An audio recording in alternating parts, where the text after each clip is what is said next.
Halo, selamat pagi saudara. Kini saatnya saya, Doni Hermatra, menghantarkan sejumlah informasi dari Makassar. Berikut 3 berita utama kami pagi ini, di antaranya.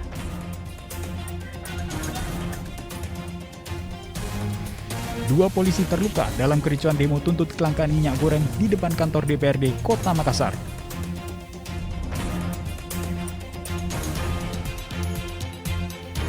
Takut tak kebagian, warga berebut kupon pembagian minyak goreng murah di Kabupaten Pindrang.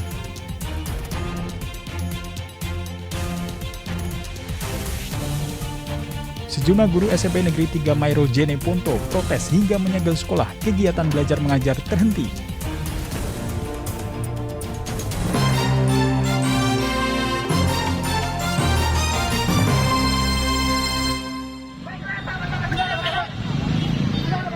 Aksi unjuk rasa di depan kantor DPRD Kota Makassar berakhir ricuh. Kericuan berawal saat petugas berusaha menyingkirkan ban yang dibakar dari badan jalan.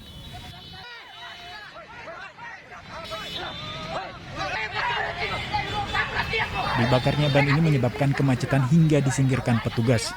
Namun keputusan polisi ditentang pendemo. Mereka tak terima ban yang mereka bakar disingkirkan. Saling dorong pun terjadi. Bahkan pendemo sampai memukul polisi dengan potongan bambu yang awalnya dipakai untuk mengibarkan bendera. Petugas lainnya turun tangan melerai kericuhan. Akibat kericuhan ini, 2 polisi terluka dan dirawat di Rumah Sakit Polri Bayangkara Makassar. Kini polisi menyelidiki pelaku yang terlibat pemukulan petugas. Untuk sementara kami masih melakukan penyelidikan.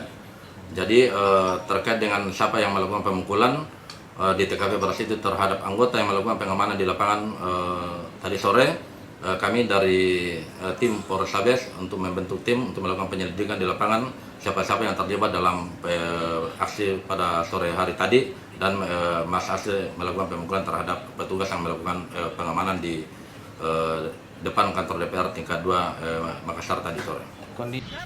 Demo di depan kantor DPRD Kota Makassar memprotes soal kelangkaan minyak goreng yang terjadi akhir-akhir ini.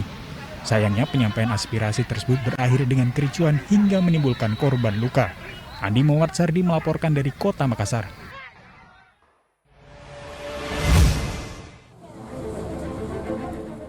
Polisi menangkap 5 pengedar narkoba di berbagai lokasi di Kabupaten Goa.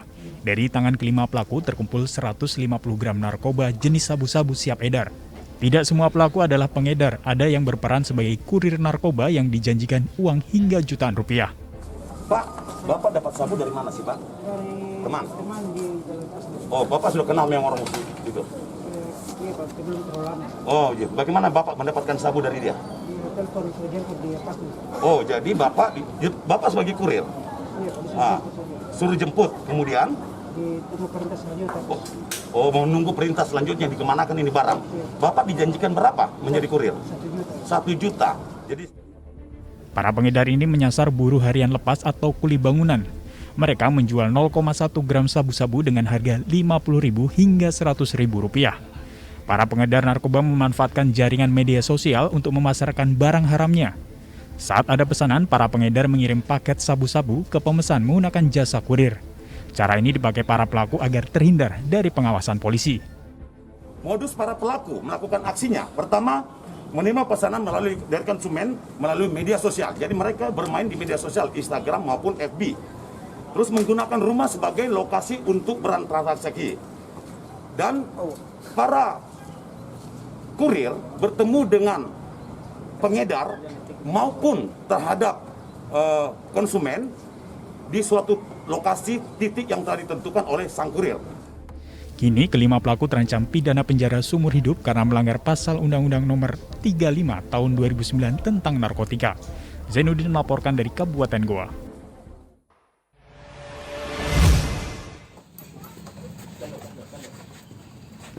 Kasus ruda paksa seorang remaja oleh seorang perwira polisi berbuntut panjang.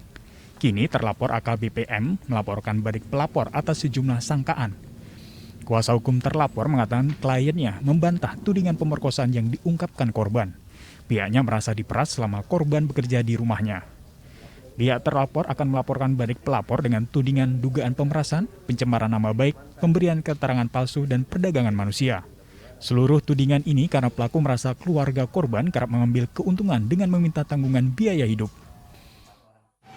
dari pihak keluarga korban yang meminta tolong. Awalnya minta tolong.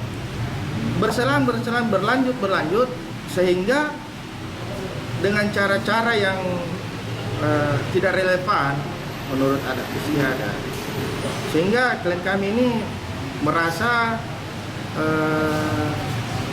diperas dengan adanya permintaan-permintaan yang tidak masuk di akal. Ya, salah satunya mungkin saya bisa jelaskan gambarannya, ibaratnya begini. Kok bisa minta uang? Sedangkan saya ini bukan kepala rumah tangga di keluarga kamu. Saat ini pelaku AKBPM diperiksa di Propam Polda Sulsel. Ia merupakan perwira yang berdinas di Polairut Polda Sulsel. Kasus ini berawal dari laporan pihak keluarga korban atas dugaan pemerkosaan yang dialami remaja 14 tahun. Namun, pihak keluarga korban menolak pendampingan dari Lembaga Bantuan Hukum Asosiasi Perempuan Indonesia untuk keadilan dari Dinas Pemberdayaan Perempuan dan Perlindungan Anak DP3A Makassar. Pihaknya juga tidak bersedia tinggal di rumah aman yang telah disiapkan. Andi Muhammad Sardi melaporkan dari Kota Makassar.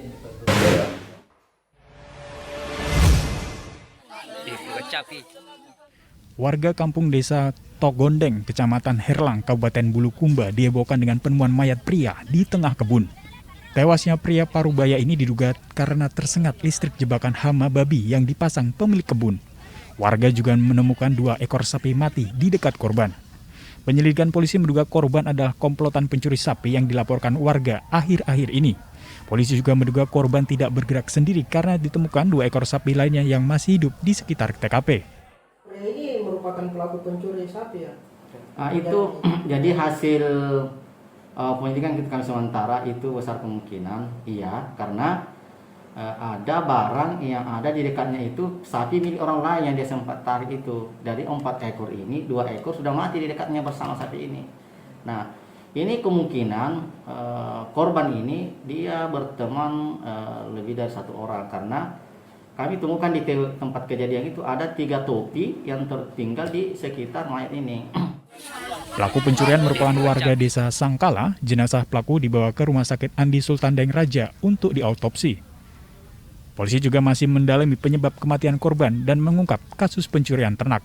Andi Muhammad Sardi melaporkan dari Kabupaten Bulukumba.